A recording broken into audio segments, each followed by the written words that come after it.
Ya, teman-teman Anda dan saya kan pasti sering dengar peribahasa mengatakan bahwa tunjukkan kepada saya siapa temanmu, maka saya akan tunjukkan siapa diri Anda.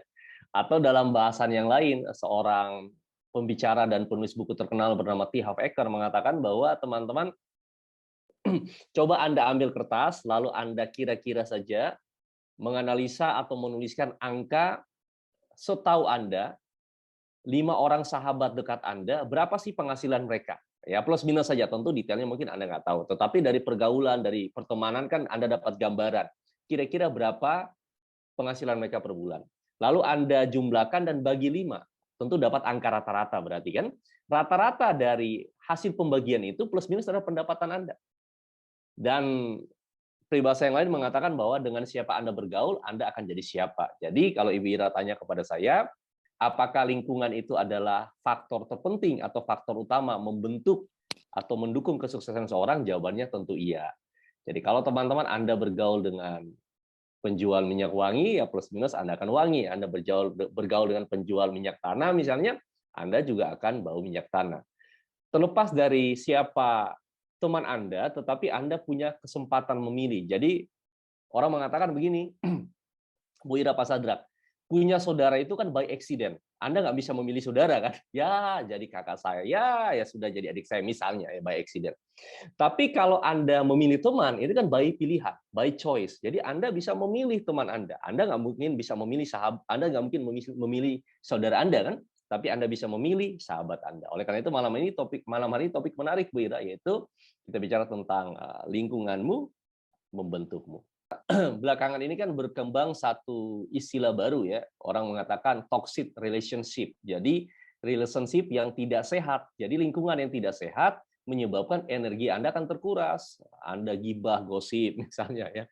Kemudian iri hati, dengki ya, kemudian pamer sesuatu yang tidak penting karena lingkungan itu satu hal yang betul-betul akan mempengaruhi Anda. Misalnya contoh ya, pengalaman saya, Bu Ira juga, Pak Sarat juga teman-teman, saya melihat bahwa kalau kita bicara keuangan ya, hal-hal yang paling konyol di dalam kehidupan kita, bahkan apalagi di dunia sosial media saat ini, yaitu banyak orang tuh membeli sesuatu yang dia tidak butuhkan.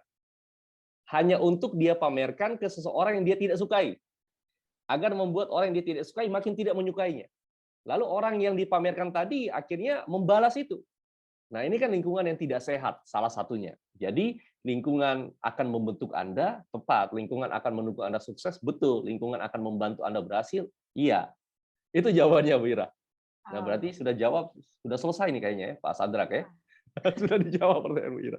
Jadi, betul sekali teman-teman. Jadi, malam hari ini kita akan bicara tentang bagaimana Anda memilih lingkungan. Bagaimana Anda, ibarat teman-teman Anda sebuah benih, atau Anda adalah benih, tentu benih ini harus ditanam agar bisa bertumbuh, kemudian berakar dan berbuah. Berarti Anda harus bisa memilih yang namanya tanah yang tepat. Tidak semua tanah itu tepat untuk sebuah benih. Lalu yang kedua, Anda harus memilih tanah yang juga dipupuk. Jadi benih itu tumbuh, ya bisa jadi dia tumbuh, tetapi menjadi struggle atau sulit kalau dia tidak dipupuk. Dan benih tadi harus dijagai dari hama. Nah, ini yang menjadi poin bahasan kita. Jadi, jika persahabatan, pertemanan, atau diri Anda itu adalah benih, maka Anda harus pintar memilih tanahnya, Anda pintar mencari pupuknya, dan Anda pintar untuk melindungi dari hama. Sehingga nanti endingnya adalah benih ini bisa tumbuh besar, berbuah, atau memberikan dampak. Buah itu bisa jadi peningkatan penghasilan, buah itu bisa jadi peningkatan pendapatan tentunya, atau buah itu bisa jadi peningkatan sikap yang lain. Ya, sikap yang lain tuh misalnya kecerdasan emosional Anda jadi lebih baik. Kemudian soft skill Anda, dulu nggak bisa komunikasi, lingkungan yang baik membuat Anda akhirnya bisa komunikasi. Dulu Anda misalnya susah presentasi, lingkungan yang baik membuat Anda bisa presentasi. Dulunya Anda pemalu dan nggak bisa jualan, lingkungan yang baik membuat Anda bisa jualan. Jadi ada pertumbuhan-pertumbuhan tidak hanya finansial, tapi pertumbuhan-pertumbuhan yang lain yang bisa dihasilkan oleh sebuah lingkungan yang baik. Nah, ini akan kita bahas, Bu Ira, juga Pak Sandra. Oke. Ya, terima kasih teman-teman. Teman-teman, Bapak Ibu sekalian, sebentar sesudah acara ini berlangsung atau berakhir, Anda bisa googling, Anda bisa searching seseorang yang bernama Winship Albert. Winship Albert ini seorang peneliti pada tahun 1990 melakukan penelitian terhadap keluarga. peran keluarga terhadap kesuksesan seseorang. Lalu dia menarik 150 tahun ke belakang untuk menelusuri 1000 keturunan dari 2 orang yang hidup pada tahun 1700-an. Yang pertama bernama Mark Jukes, yang kedua bernama Jonathan Edward. Jadi Marx dan Jonathan ini hidup di zaman yang sama, tahun 1700-an. Lalu ada kurang lebih 1000 keturunan mereka yang diteliti oleh Winsor Albert. Mark Jukes adalah seorang pemabuk, penjahat kelas teri, dan sementara Jonathan Edward adalah seorang tokoh agama yang alim. Nah, alhasil teman-teman, Bapak Ibu sekalian, 150 tahun sesudah kematian Max dan Jonathan, Jonathan memiliki kurang lebih sekitar 11 orang anak. Ya, Max tidak dikatakan berapa orang anak. Namun, dari penelitian dari Winsor Albert tadi, membagi atau mendapati hal seperti ini. Keturunan-keturunan Jonathan, itu 13 orang itu menjadi dekan atau rektor. Lalu 65 orang menjadi profesor. Ya, 75 orang itu menjadi military officer. Lalu 80 orang jadi pelayan publik termasuk gubernur. Kemudian 60 orang jadi penulis buku, 60 orang jadi dokter, 30 orang jadi hakim, kemudian 100 orang jadi pendeta, 100 orang jadi lawyers, lalu 3 orang jadi senator, dan bahkan ada salah satu keturunan dari Jonathan ini yang jadi vice president Amerika. Dan keturunan-keturunan Jonathan ini adalah keturunan-keturunan yang memberikan kontribusi paling besar di negara Amerika. Lalu bagaimana dengan si Marx ini? Nah, si Marx ini juga tentu punya keturunan. Namun keturunan dari si Marx ini 310 orang itu meninggal dalam kemiskinan. Kemudian 150 orang itu terlibat dalam kriminal. Jadi banyak keturunan dia yang masuk penjara, keluar masuk penjara, dan sebagainya. 7 orang dari keturunan Marx ini pembunuh. Lalu 100 orang kecanduan alkohol, dan ada 190 orang yang terlibat dengan prostitusi. Jadi teman-teman, hidupnya sama, zamannya sama, angkatannya sama, lingkungan berbeda, menyebabkan keturunannya memiliki dampak yang berbeda. Dan dampak dari keturunan Marx ini adalah keturunan yang paling merugikan bangsa Amerika. Nah, tentu teman-teman kalau Anda diminta, Anda mau pilih yang mana? Menjadi Jonathan atau jadi Max, Anda pasti mau menjadi Jonathan. Pertanyaannya adalah bagaimana dan mengapa ini terjadi? Kenapa sih Jonathan dan keturunannya bisa sangat baik? Kenapa Max dan keturunannya bisa sangat buruk? Apa faktor utama? Itulah kenapa teman-teman hari ini kita bicara tentang satu topik yang menarik sekali, yaitu lingkunganmu membentukmu. Selamat malam, saya Ongki Oyanto, dan sepanjang beberapa menit ke depan kita akan bicara tentang 3 aspek yang saya sampaikan tadi. Bagaimana mencari tanah yang subur, mencari pupuk untuk membuat Anda bertumbuh, dan menjaga diri Anda dari hama, dan seterusnya. Ya teman-teman, kita masuk kepada poin demi poin kenapa itu terjadi. Kenapa lingkungan ini penting? Nah teman-teman, ketika Anda dan saya bicara tentang lingkungan, maka Anda dan saya bicara tentang satu faktor, yaitu belief, keyakinan, file. Dan hari ini, poin yang sering saya bawakan beberapa waktu yang lalu. Jadi saya selalu mengatakan bahwa belief kita adalah program dasar yang ada dalam subconscious kita. Program dasar itu yang akan menentukan tindakan Anda. Kenapa tindakan dari keluarga Jonathan ini tindakan-tindakan yang baik, tindakan yang terpuji, sementara tindakan dari keluarga Max adalah tindakan-tindakan yang brutal, yang kriminal, karena programnya. Program ini dibentuk dari mana? Dibentuk dari lingkungan. Jadi belief adalah dasar dari sebuah program. Belief ini datang dari 2 faktor, eksternal dan internal. Eksternal adalah orang tua, didikan orang tua, guru, teman, dan lingkungan. Seperti yang kita bahas hari ini, media, buku, dan seterusnya.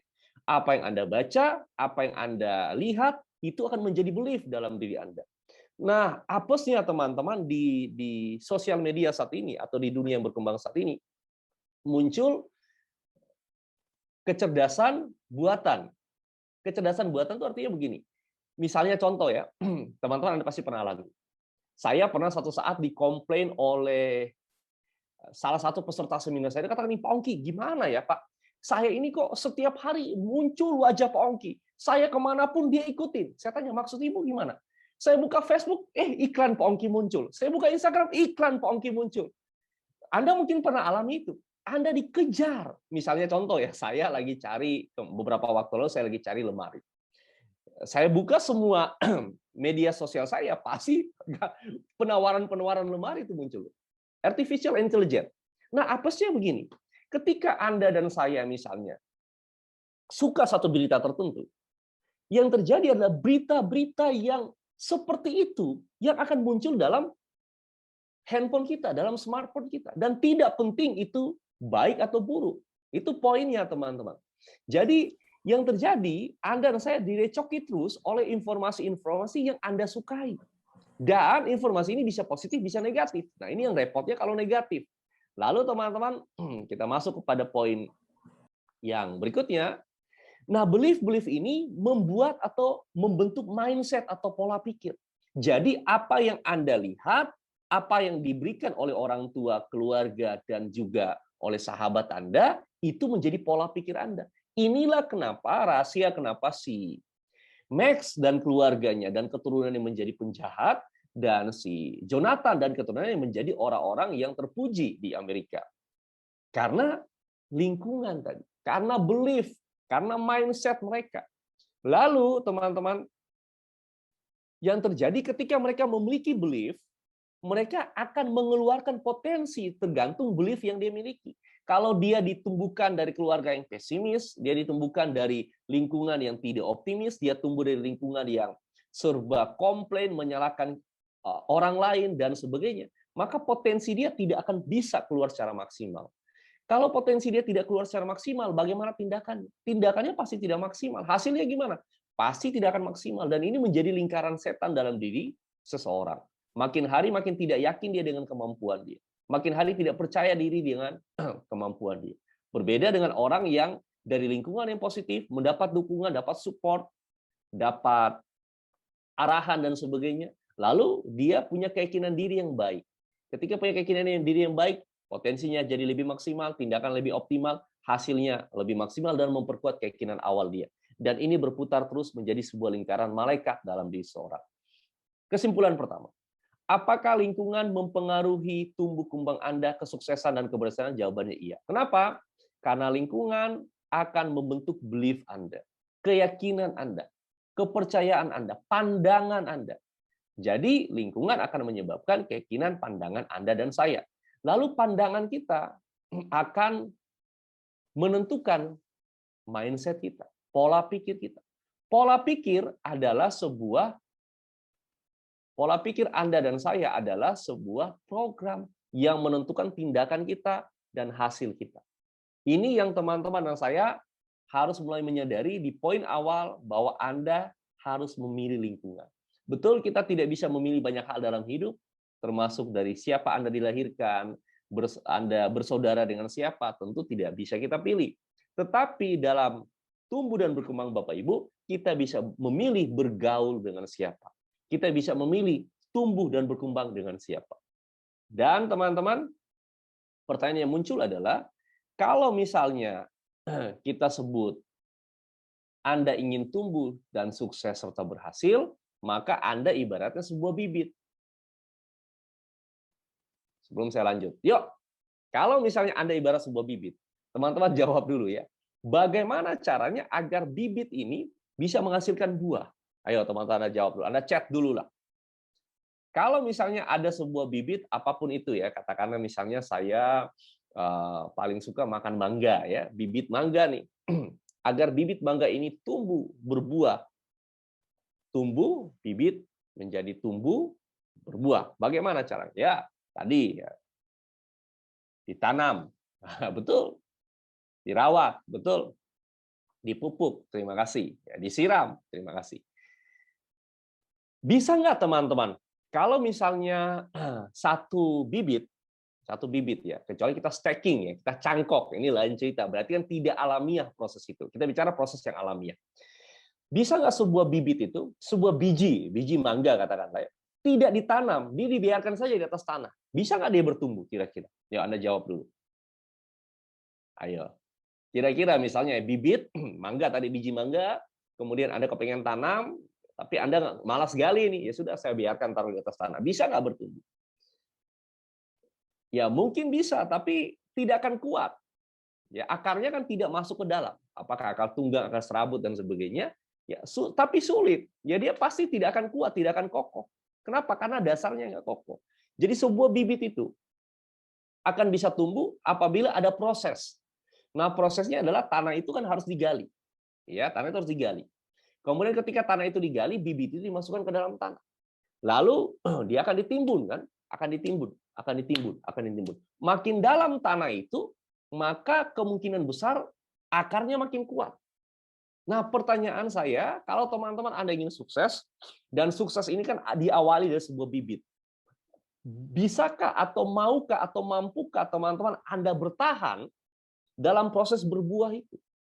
Nah, teman-teman, satu saat saya pernah komplain. Saya dalam hidup ini tentu teman-teman Anda mungkin pernah merasakan hal yang sama atau mungkin bisa berbeda. Namun saya pernah mengalami satu titik dalam hidup saya di mana saya merasa kecewa. Saya merasa kok saya tidak seperti orang lain. Kok saya tidak seperti si A, si B, si C, ya. Jadi dalam hidup ini saya memberikan pelatihan itu kepada banyak orang. Lalu banyak murid-murid saya yang lebih sukses dari saya. Lalu satu saat tuh saya komplain ke Tuhan. Nah, saya dalam doa saya katakan, Tuhan, kok kamu nggak adil? Nah, si A ini kan saya ikut kelas saya loh. Kok dia lebih sukses dari saya, kata saya gitu ya. Nah, si B ini sama, ikut kelas saya juga. Kok dia lebih sukses? Saya kok gini-gini aja. Nah, itu kata saya dalam doa saya. Ya, ini doa orang frustrasi, doa orang yang putus asa. Dan doa itu tidak dijawab secara langsung tentunya gitu ya. Lalu teman-teman, tidak dijawab itu ya tadi, saya rezekinya setelah doa itu berakhir, rezekinya biasa-biasa saja, tidak ada peningkatan gitu ya. Lalu satu saat saya jemput anak saya, masih TK waktu itu, namanya Brinet. Kemudian saya jemput dia di sekolah, lalu dia naik ke mobil, lalu dia cerita, dia katakan begini, "Papi, Brinet ini diberi tugas." Wah, dalam hati saya TK ada tugas nih, hebat juga nih anak. Lalu saya tanya, "Tugas apa, Bri?" Lalu dia mau cerita, tugasnya adalah menanam kacang hijau. Kata si Brinet. Oh, kata saya kepada anak saya, "Oh, papa pernah. Jadi kita buat di rumah." Saya SD pernah, saya kira teman-teman Anda mungkin pernah lakukan itu juga, percobaan tadi. Lalu dia katakan, "Gimana caranya, Pak?" Saya katakan, "Nanti di rumah kita diskusi sama-sama." Dari jarak dari sekolah ke rumah, ya kurang lebih sekitar 10 menit. Tiba di rumah, saya mulai cerita kepada Bri-nya. Saya katakan gini, "Bri, nanti kacang hijau itu kita akan tanam. Kita cari wadahnya, kita cari kapas, ditaruh air, lalu kita taruh kacang hijau itu di antara kapas. Nanti, kata saya, nanti Bri, kacang itu akan membelah. Lalu akarnya mulai keluar. Lalu batangnya tumbuh, lalu ada daunnya, dan akan berbuah jadi kacang hijau." Kata saya kepada Brinet. Wah, anak ini exciting. Dia katakan, "Masa sih, Pi?" Saya katakan, "Betul, Papi pernah lakukan itu." "Oke," kata saya. "Kita langsung coba." "Baik," kata dia. Lalu saya ambil kacang hijau, saya minta Brinet, "Ayo pilih yang paling gede, yang paling besar, yang mana?" Lalu dia cari beberapa butir paling besar. Saya ambil bekas wadah air mineral yang gelas, kapas saya basahi, taruh di situ, lalu kacang hijaunya kita taruh di sana. Letakkan di samping kamar. Lalu si Brinet ganti baju, kemudian dia makan, dia tidur siang, dia bangun, dia datang ke tempat kacang hijau tadi. Lalu dia liatin. Lalu dia katakan, "Pi, kok nggak ada akarnya?" Nah, saya katakan, "Brinet, tenang, ini butuh proses. Ini butuh waktu." Oke, dia main lagi, tidur malam. Biasanya anak ini harus dibangunin pagi-pagi. Nah, kali itu dia bangun sendiri. Dia datang ke tempat kacang hijau tadi. Lalu dia lihat lagi. Lalu dia tanya ke saya lagi, "Pi, kok belum membelah? Kok belum berakar? Kok belum bertumbuh?" Kan kata Papi, membelah, bertumbuh, akarnya keluar, ada buahnya mana, Pi? Kata dia. Saya katakan dia butuh waktu, Bri. Ini kan baru 1 hari. Pergi ke sekolah, pulang sekolah, dia lari dari mobil, masuk ke dalam rumah, dia cari kacang hijaunya, dia lihat lagi. Dan dia komplain lagi, dia katakan, "Pi, gimana sih? Papi bohong ya, kok nggak berbuah-berbuah? Akarnya nggak ada." Saya katakan, "Ya Brinet, butuh waktu, nggak mungkin 1 hari bertumbuh." 1 hari, 2 hari dia tidak mendapatkan hasil yang diinginkan dan dia mulai melupakan itu. Nah, beberapa hari kemudian si kacang hijau tadi mulai membelah, bertumbuh, akarnya keluar dan ada daunnya. Lalu saya panggil si Brinet karena dia sudah mulai melupakan itu. Saya panggil si Brinet, saya katakan, "Bri, coba kamu lihat kacang hijau kamu." Dia lari ke tempat itu. Dia katakan, "Wah, benar ya, Pi. Kacang hijaunya sekarang ada akarnya, ada batangnya, dan ada daunnya." Saat itu teman-teman, saya kaget, lalu saya mendapatkan satu pencerahan dari doa saya, dari komplain saya, bahwa saya membutuhkan waktu untuk bertumbuh dan berkembang. Nah, terkadang teman-teman, Anda dan saya tidak sabar di sana. Anda dan saya tidak pas di sana. Dan kita komplain, wah kok belum ada hasil, kok belum dapat sesuatu, saya kan sudah ada effort, ada usaha, ada energi, ada tenaga, kok nggak berbuah-buah sih? Ada orang dapat reward, kok saya nggak dapat-dapat. Ada orang muda jualan, kok saya susah jualan. Anda mungkin komplain itu. Ingat, selama Anda memasukkan itu ke tanah yang tepat, Anda menjagai dia, alam semesta akan membuat dia bertumbuh. Kita hanya butuh waktu. Dan saya buktikan teman-teman, komplain itu sekitar 15, 16, 17 tahun yang lalu. Nah, hari ini saya bisa mendapatkan banyak hal karena insight dari biji yang saya ceritakan tadi. Nah, teman-teman, kalau hari ini Anda komplain seperti saya, sabar jawaban saya. Selama Anda lakukan 3 hal ini. 1, sebuah bibit, sebuah biji, sebuah bakal tanaman hanya bisa tumbuh apabila tanahnya subur. Jadi, untuk membuat Anda bisa bertumbuh, cari tanah yang subur. Apa sih tanah yang subur? Tanah yang subur adalah lingkungan yang membuat Anda bisa mendapatkan beberapa hal dalam hidup Anda. Contoh, lingkungan yang bisa membuat Anda mendapatkan kesehatan secara fisik. Lingkungan yang bisa membuat Anda mendapatkan kesehatan secara emosional. Emosional Anda dilatih. Kekhawatiran, ketakutan Anda presentasi dilatih sehingga Anda berani presentasi. Saya adalah orang yang introvert. Jadi latar belakang saya sebagai seorang akuntan. Jadi saya jarang sekali berkomunikasi dengan orang banyak. Bagaimana cara saya pertama kali berkomunikasi? Ikut multi level.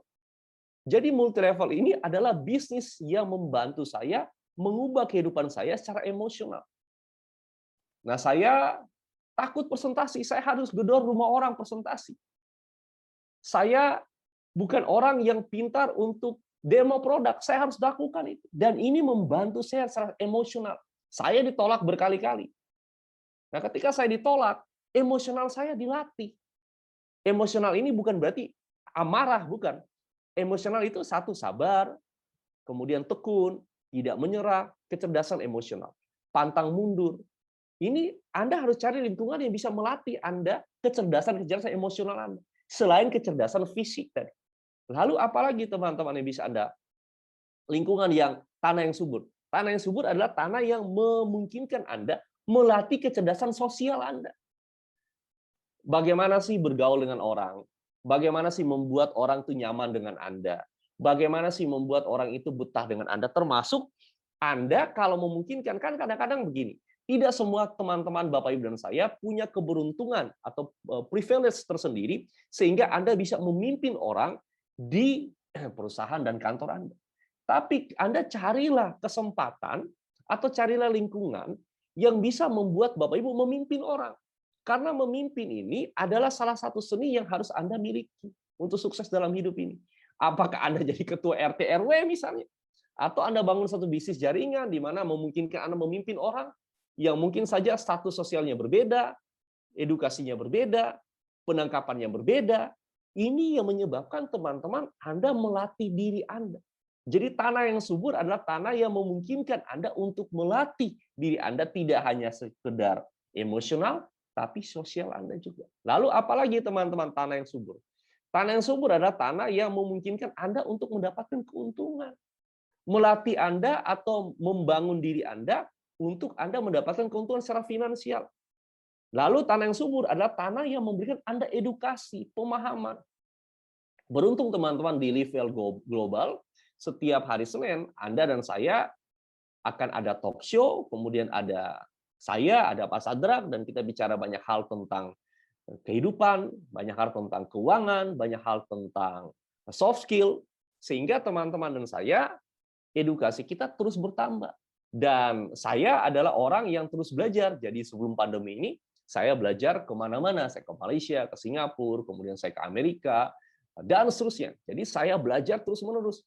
Dan hasil belajar itu, dan hasil pengalaman saya, setelah menerapkan hasil belajar, saya sharing di setiap hari Senin. Jadi teman-teman Anda tongkrongin aja hari Senin, Anda akan mendapatkan begitu banyak informasi dan banyak ilmu. Jadi ada edukasi secara intelektual yang teman-teman dapatkan, tidak hanya secara emosional tadi. Lalu lingkungan yang baik, apa sih lingkungan yang baik yang teman-teman dan saya bisa mulai cermati? Secara spiritual Anda berkembang. Jadi ini teman-teman, ciri-ciri tanah yang subur adalah satu lingkungan yang memungkinkan Bapak Ibu mendapatkan beberapa aspek dari kebutuhan Anda. Kebutuhan fisik, emosional, sosial, finansial, akademik, environment, dan spiritual. Lalu yang berikut, sesudah teman-teman Anda cari tanah yang subur, yang berikut adalah tanah tadi alangkah baiknya juga ada yang sering memberi pupuk. Sebuah tanaman, Anda pasti setuju teman-teman, kalau dia diberikan dibiarkan tumbuh alamiah, kadang-kadang hasilnya tidak seperti yang kita bayangkan, kita harapkan. Kenapa? Karena unsur hara di tanah, mineral di tanah yang mulai kurang, ya karena digarap sering dan sebagainya, menyebabkan butuh asupan tambahan, butuh pupuk. Sama dengan diri kita. Ketika Anda ingin tumbuh dan berkembang, tanahnya subur. Namun alangkah baiknya tanah yang subur tadi tetap diberi pupuk. Apa sih pupuk itu? Motivasi, inspirasi, lalu bimbingan, lalu konsultasi. Jadi Anda butuh yang namanya adalah leader Anda. Leader yang membantu Anda, mentrain Anda. Saya dulu punya leader yang saya nggak bisa ngomong, dia ngajarin saya ngomong. Saya dulu punya leader di mana saya nggak bisa presentasi, diajarin saya presentasi. Dia katakan, kamu ikut aja nih, kamu hafal apa yang saya sampaikan. Akhirnya saya hafal apa yang disampaikan. Ternyata disampaikan juga keliru. Saya juga ikut keliru karena hafal gitu apa yang disampaikan. Ya, saya juga punya leader, punya mentor yang saya belajar dari dia. Ya, bahkan hingga saat ini saya punya mentor yang kadang-kadang saya tanya kalau saya nggak ngerti. Kemudian ada pertemuan untuk hadir bersama dan sebagainya. Lalu mentor-mentor ini bisa memberikan Anda coaching, pupuk tadi kan, atau training, atau bisa Anda juga diberikan mentoring. Mentoring itu pengawasan, mungkin dia akan tanya kepada Anda, atau dia memberikan Anda motivasi atau inspirasi. Jadi leader ini adalah orang-orang yang menyuntikkan pupuk ke dalam diri Anda. Orang-orang yang membantu Anda untuk tumbuh lebih cepat dibandingkan kalau Anda dibiarkan sendiri. Anda cari lingkungan seperti ini. Yang sudah tanahnya subur, ada pupuk lagi. Nah, kemudian pupuk ini tidak hanya bicara tentang leader Anda. Kalau kita bicara tentang perusahaan, biar bagaimanapun, uang itu adalah salah satu motivasi yang luar biasa.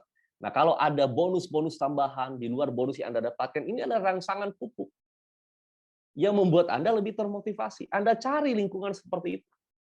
Lalu yang terakhir, teman-teman, selain yang kita bicarakan tadi, yang terakhir adalah Anda juga harus pastikan bahwa lingkungan itu bebas dari hama.